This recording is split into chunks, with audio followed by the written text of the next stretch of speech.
Lo delta de l'Ebre s'ha anat formant a partir de l'aportació de sediments arrossegats pel riu Ebre al llarg de la seva història. Però en els últims 60 anys, amb la construcció de més de 200 embassaments, l'aportació de sediments s'ha reduït més d'un 95%. Una situació que en gran part està provocada per una gestió negligent dels embassaments i les preses, que no té en compte el maneig dels sediments.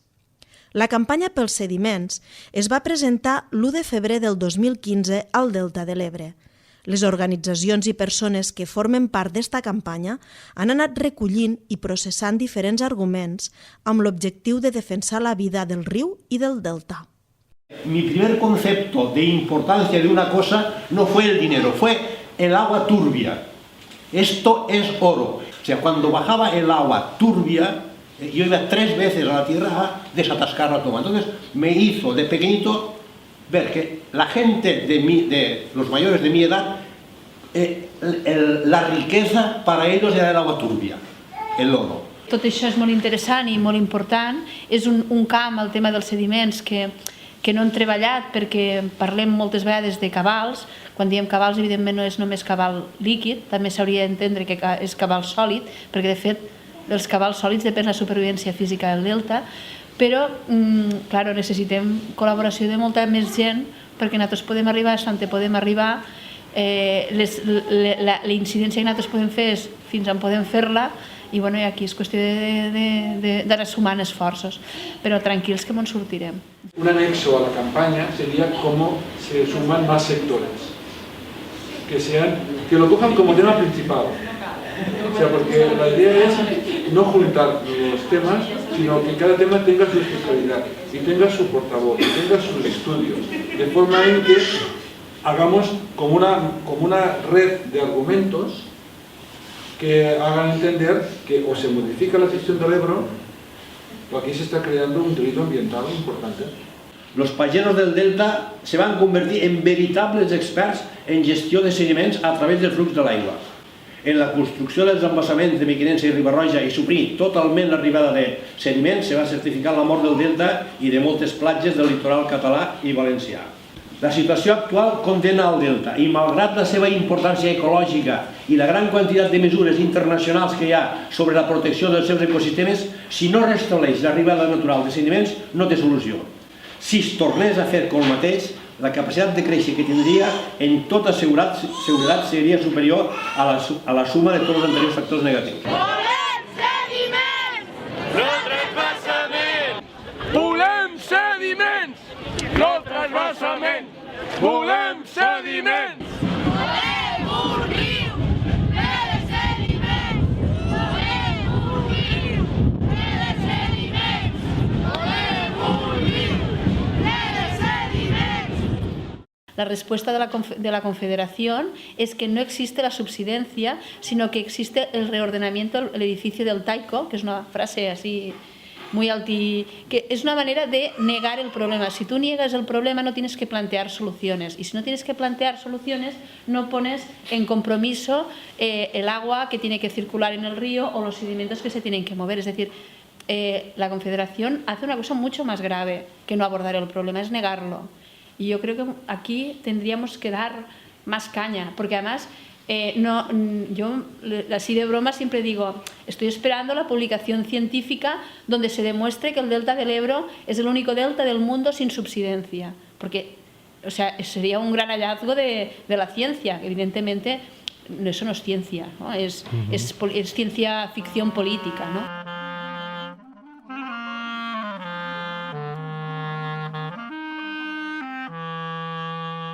Quan el riu arriba als embassaments, la velocitat de l'aigua se redueix i la major part de fangs i llims queden dipositats al fons de la presa.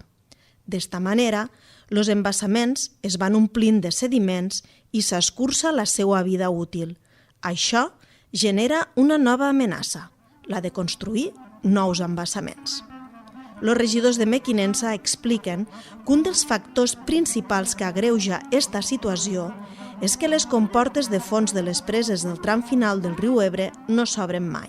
Els sediments, els únics sediments que marxen pues son los que venen quan ve una riada i arrastre el que sigui l'aigua, el que porta l'aigua, però sediments pocs, perquè bueno, les preses se van omplint, i com que els desaigües de fondo de les preses no s'obren mai, pues, va sedimentant allí i es va omplint la presa pues, hasta l'altura de l'aigua, on agafen l'aigua de turbines, que allí ja no pot pujar més. I tu que tens experiència de com se gestiona això i tal, de qui trobes que seria aquesta responsabilitat? Els governants haurien d'exigir a l'empresa? Home, jo crec que sempre en aquests casos qui té la màxima responsabilitat és la Confederació. Les confederacions hidrogràfiques són les ames dels rius i per tant són els que tenen que fer complir les normatives, no? Bueno, pues sí, sabem que hi ha uns embalses que són necessaris, però bueno, pues se poden utilitzar d'una altra manera també els embalses. El que passa és que estem parlant sempre de diners. L'aigua que passa per una comporta de fondo pues no turbina. Si no turbina, pues no fa quartos. L'acumulació de sediments causa diversos problemes als pobles situats al costat dels embassaments. Així, a Mequinensa, per exemple, ubicada al començament de l'embassament de Riba-roja, els sediments acumulats han reduït la profunditat i han compromès l'ús del camp de regates. Sincronitzant l'obertura de les comportes de fons de les diferents preses, bona part d'estos sediments haurien pogut arribar al delta. Aquí tenim 2.000 metres de camp olímpic de rem i ara el tenim a mig utilitzar perquè els 1.000 primers metres estan plens de fang. Això és degut a que el pantano de Barassona, els afluents que té són molt arcillosos i es fan molts lodos, tenen que anar limpiant-los regularment. Claro, llavors baixen els lodos pel Cinca fins que l'aigua està més embalsada, que això és la coga del pantano de Riba-roja, i se mos queden aquí. Llavors, els 1.000 primers metres d'aquí del camp de regates els tenim utilitzats degut a aquests fangs que ens arriben aquí.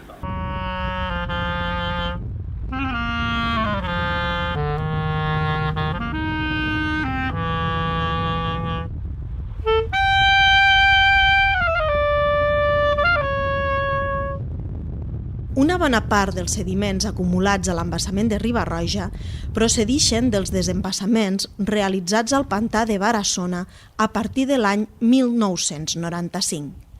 A Barassona, la Confederació Hidrogràfica de l'Ebre va reparar les comportes de fons i les fa funcionar regularment. D'esta manera, l'aigua corre pel fons i es redueix la retenció de sediments a l'embassament. La experiencia comenzó un verano del año 93, que a final de verano, con el embalse en una situación parecida a la que la tenemos ahora de nivel, vino una tormenta fuerte la última semana de agosto del 93. La tormenta trajo una pequeña riada con maleza y arrastres en forma de plásticos y cosas, y bozó lo que es la salida de aprovechamiento, que es por donde sale el agua hacia la central eléctrica y el canal. Entonces se quedó la reja completamente bozada y no salía agua para aprovechamiento del embalse.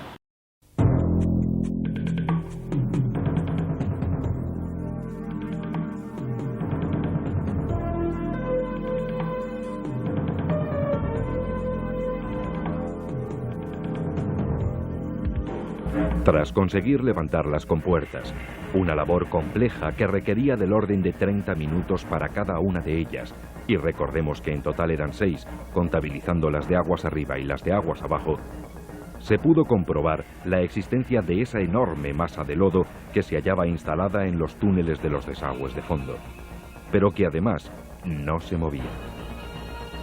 Con esta comprobación, y con los estudios previos que indicaban la existencia de esa gran cantidad de lodo en el embalse, se confirmó lo que ya se sospechaba que podía ocurrir. El vaciado no se había iniciado porque la presión del agua embalsada no se transmitía, no llegaba a la boca del túnel por la acción del llamado efecto bóveda.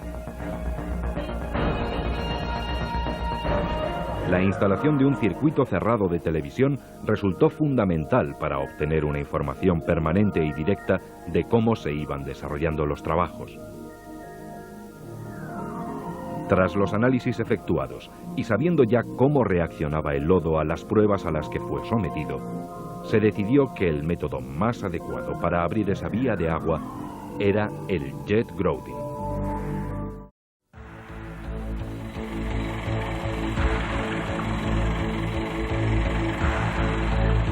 Por el interior de las perforaciones de 110 milímetros de diámetro, realizadas a rotopercusión con martillo de fondo, se introdujo una varilla con la que se iba a aplicar la técnica del jet grouting. A través de esta varilla se inyectó aire y agua a 700 atmósferas de presión para abrir un boquete en la clave del túnel. Cada perforación y la consiguiente acción del jet grouting iba produciendo la apertura de ese deseado paso de agua a través del desagüe de fondo. Si tienes cualquier problema serio en la presa, pues lo que nos ocurrió en el año 93, de que se bozó la reja central, pero puede haber otros problemas serios. Una avería no es normal, pero que el pantano empiece a tener problemas de estabilidad.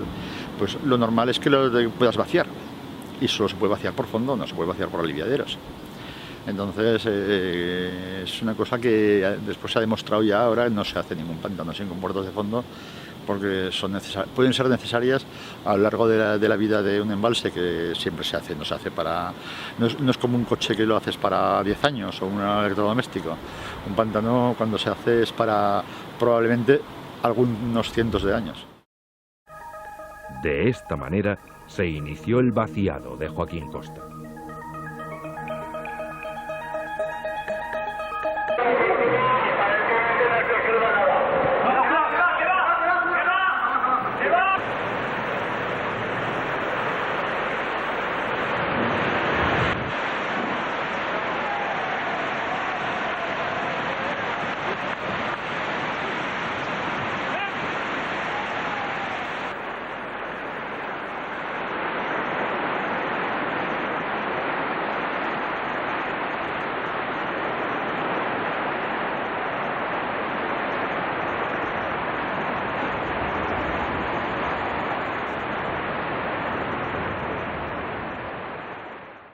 La campanya pels sediments ha fet una valoració positiva de la reunió mantinguda amb els grups parlamentaris sobre la necessitat de moure els sediments dels pantans perquè arribin al Delta de l'Ebre.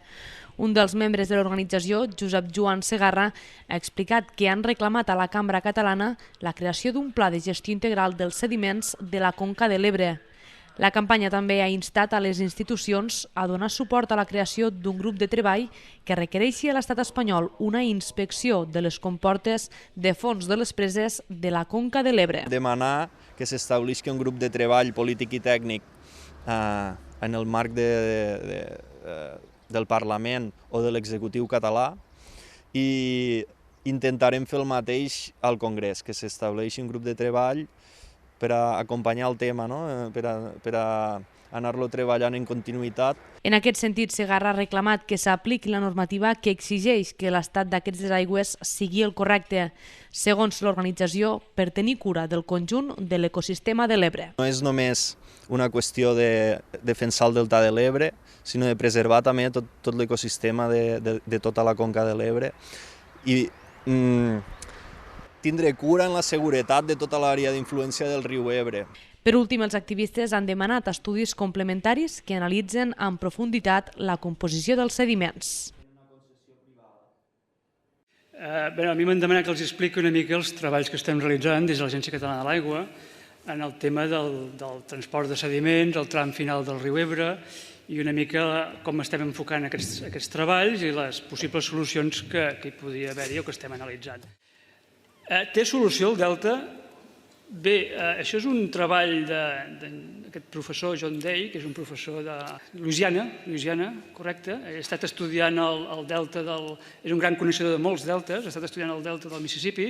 Vam tenir l'oportunitat de tenir-lo a l'Agència Catalana de l'Aigua uns quants dies i ha fet un estudi que l'ha publicat en què ha analitzat quin és el futur dels deltes a partir de la pujada del nivell del mar i si aquests deltes són capaços o no d'aguantar aquesta pujada del nivell del mar en funció, diguéssim, de la potencialitat de transport de sediments que tenen a la conca.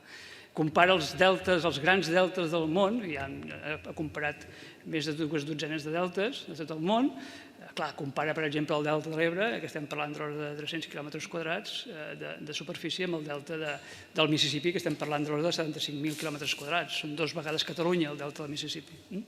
Però sí que es veu, tots aquests deltes que estan al marge dret d'aquesta línia, que són deltes que potencialment tenen risc de que no es puguin recuperar tot i fent bones gestions, amb aquesta pujada al nivell del mar.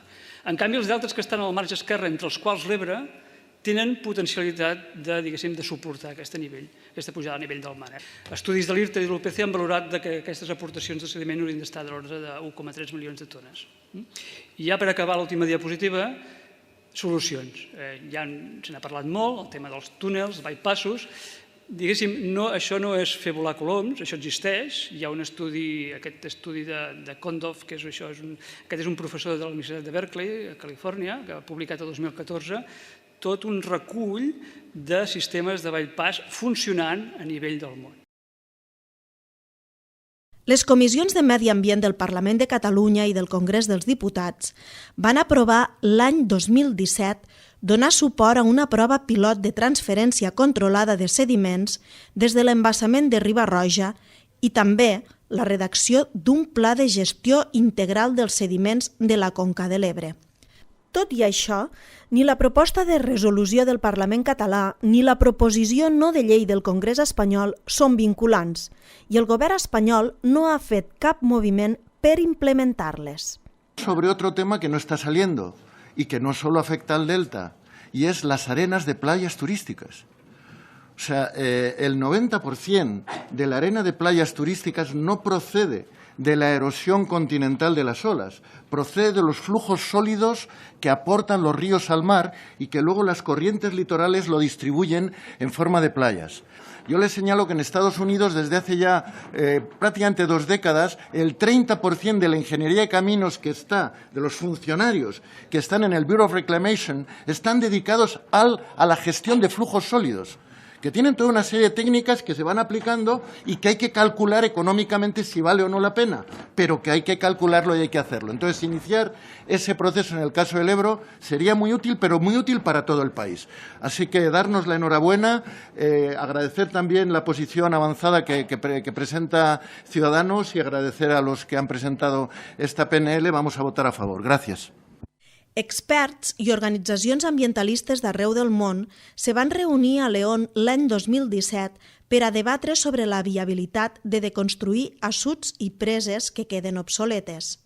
El moviment anomenat Dam Removal o deconstrucció de preses defensa que quan eliminem preses que ja no s'utilitzen o que han perdut bona part del seu sentit original aconseguim millorar les migracions de peixos, el transport de sediments, tota la dinàmica de biodiversitat i cultura fluvial i el propi paisatge. No obstant, al tram final del riu Ebre, i aprofitant les lluites per l'apagament de les nuclears, hi ha diverses empreses i institucions interessades en construir noves preses hidroelèctriques. Se continúa defensant el model energétic capitalista de producción centralizada. La primera de ellas y la razón fundamental por la que nosotros hemos utilizado o hemos vaciado los embalses es la seguridad. Se podría plantear también el vaciar el embalse, pues eso, para la propuesta que estáis muchos de vosotros defendiendo de combatir la subsidencia del delta del Ebro. Otras razones para mantener operativo el embalse, para regenerar una masa de agua eutrofizada, porque muchas veces, pues bueno, las aguas, los fenómenos que hablábamos anteriormente, limnológicos en el embalse, pues pueden acabar eutrofizando y estropeando la calidad del agua. Conviene oxigenarla, airearla, y para eso pues hay que vaciar el embalse y empezar otra vez de nuevo con aguas más frescas. Contextualizarlo todo, cada caso en su momento, cómo se ha hecho, por qué se ha hecho y en qué condiciones se han hecho. Barasona, evidentemente, tenías ahí una pared, un muro brutal con unos problemas asociados brutales. ¿Cuántos años llevaban los sedimentos ahí aplastados? 70 años. El grado de cohesión es muchísimo mayor que si tú haces estas operaciones cada 2, 3, 5 años. El volumen de sedimento que puedes llegar a evacuar durante estos periodos es mucho superior a que si lo haces una vez cada 70, 80, 100 años con los problemas asociados, ecológicos, técnicos, etc. También es contextualizar si es un solo embalse o es todos los embalses que hay en una cuenca. Nosotros estamos pidiendo es que se piense la cuenca del Ebro como un ecosistema en su conjunto, ¿no? Porque tú sueltas en Barasona, no abres en Ribarroja y causas un problema en Ribarroja. Y no solucionas parcialmente el problema del delta, que es que esos sedimentos se están quedando en los embalses, ¿no? Es decir, soltaron en Barasona, no abrieron en Ribarroja, se quedaron los sedimentos allí. Por eso estamos pidiendo que cuando se haga una gestión de sedimentos en algún punto de la cuenca, se piense la cuenca, ¿no?, en su conjunto i se piensa en un plan de gestió de sedimentos de tota la cuenca de l'Ebro. Tenim com a mínim 7 anys, recordo, durant els anys 2005, 2010, 12, que a la primavera vam tindre cabals de 1.000 i pico sostinguts durant 3-4 setmanes. És a dir, la capacitat de transport en anys humits que tenim crescudes que no es poden controlar, per sort, és molt important. I de fet estem en el procés de calcular quina és aquesta capacitat. Per tant, és a dir, és veritat que de cara al futur amb el canvi climàtic segurament tindrem menys, però continuem tenint, segons quins anys, una capacitat de transport molt gran. Llavors es tracta de veure si, aprofitant això, podem mobilitzar sediments. La sensació que tinc de tot això és que el tema dels sediments, de la gestió, de la remoció i de la gestió de sediments és enormement important, enormement interessant, per això que has dit tu, Carles, però enormement complexa. Això requereix estudis, requereix proves, requereix pràctica i en definitiva és una solució a mig termini, però que s'ha de començar a fer. I estic totalment d'acord amb altres que això s'ha de fer. Ara bé, pel fet de ser llarga, complexa i probablement cara, els problemes que tenim al delta segurament s'agreujaran si no fem res més que estudiar el tema dels sediments, que s'han d'estudiar. Hi ha altres coses dins d'esta concepció holística de la resolució del problema que hem d'implementar. Y con todo esto, mi pregunta que yo quería hacerte también es ¿qué papel juegan las hidroeléctricas? Porque estás diciendo que aquí tenemos que estar todos y hablar todos. Llevo 10 años en estas tierras y aún no he asistido a ningún evento en el cual hubiera un representante de las hidroeléctricas. Entonces, ¿aquí o jugamos todas las partes o estamos siempre con lo mismo? Porque además es uno de los actores principales en todo esto. Yo te pido que te lleves una conclusión, y es que preparéis un plan de desembalses, no puntual por empresa, sino en conjunto de todas ellas a la vista de los problemas, inmediatamente. Y que hagáis un estudio a medio y a largo plazo para ver cuál es la solución que se tiene que dar a los sedimentos, al aterramiento de las presas, que creo que no es tan grave como parece, pero científicamente creo que debían hacerse esos 3 temas.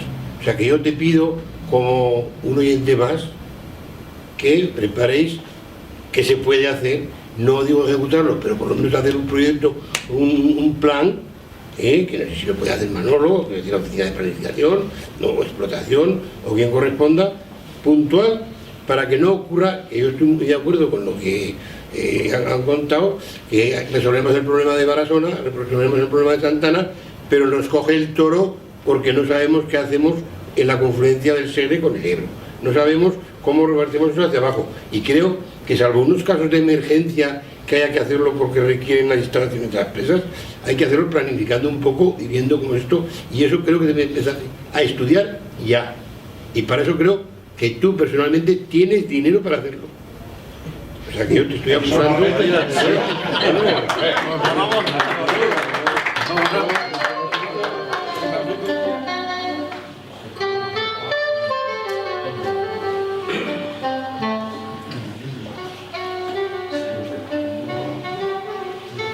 Pero nos coge el toro porque no sabemos qué hacemos en la confluencia del Segre con el Ebro. No sabemos cómo lo hacemos hacia abajo. Y creo que salvo unos casos de emergencia que haya que hacerlo porque requieren las instalaciones de las empresas, hay que hacerlo planificando un poco y viendo con esto, y eso creo que hay que empezar a estudiar ya.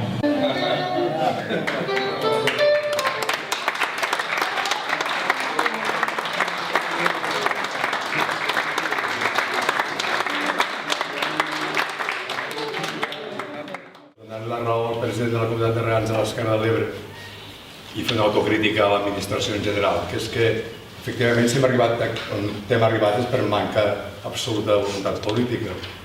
Tot ho podem disfressar de molt bones paraules. Ara s'ha parlat de la necessitat al juliol de presentar des de l'esborrany del pròxim pla de Conca la necessitat d'un pla de gestió de sediments al Delta de l'Ebre.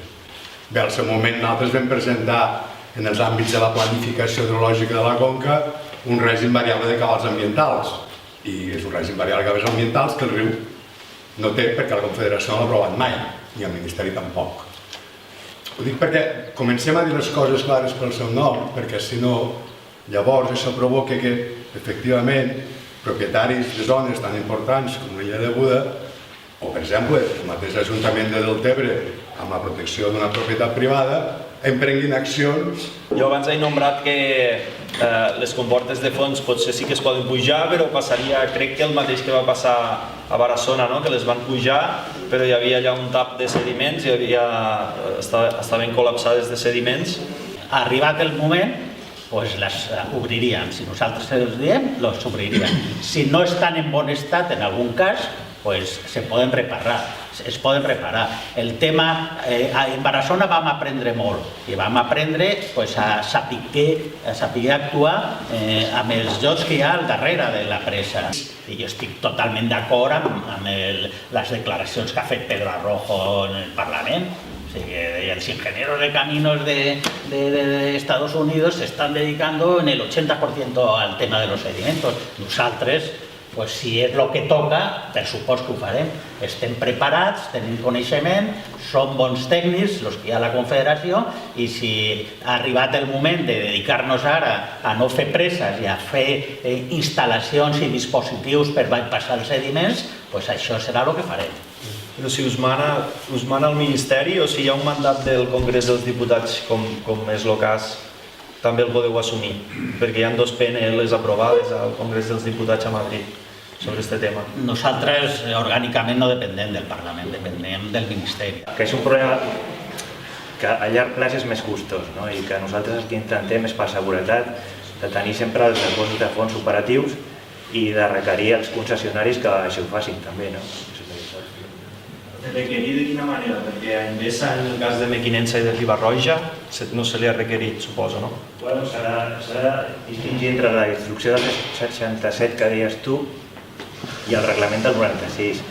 Jo crec que no és aplicable al reglament del 96 a les preses privades, però sí la instrucció del 67, que sí que amb aquesta instrucció també té molt recorregut, es podria requerir aquesta operativitat. Se podria, però no s'ha fet. Què fa falta per a que es faci? Requeriment, suposo, de la comissaria o del Ministeri d'avaluar la seguretat d'aquestes preses i fer, en el seu cas, el requeriment que correspongui. La comissaria seria de la Che.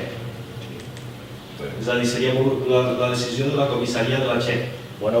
Però també el Ministeri hauria d'intervenir, suposo.